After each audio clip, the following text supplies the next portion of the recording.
Walang malaking mali sa'yo. Walang malaking kulang sa'yo. You don't have to be perfect to be beautiful.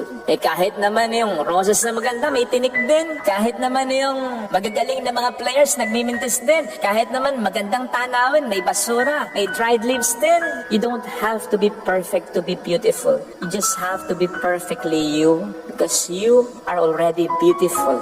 Yung mga kakulangan, kapintasan mo, bahagi yan ng kagandahan mo sapagkat minarapat ng Diyos na maging bahagi ito ng pagkatao. Again, no one is perfect. May mga kakulangan tayo. At yung kakulangan na yan, talagang dinesign ng Panginoon yan para kumpletohin ka ng taong magmamahal sa'yo. Kung paanong kukumpletohin mo rin ang kakulangan sa taong mamahalin mo. Pero hindi ibig sabihin, necessary dapat asawa mo. Tama namang iba yung pagmamahal ng isang asawa. Pero, kaya mo nasabi ang iba ang pagmamahal ng isang asawa, iba rin ang pagmamahal ng isang ina, ng isang ama, ng isang kapatid, ng isang kaibigan. Basta ang mahalaga, may mahalin ka at sa'yo ay may magmahal talaga na sigurado namang meron, naniwala ka.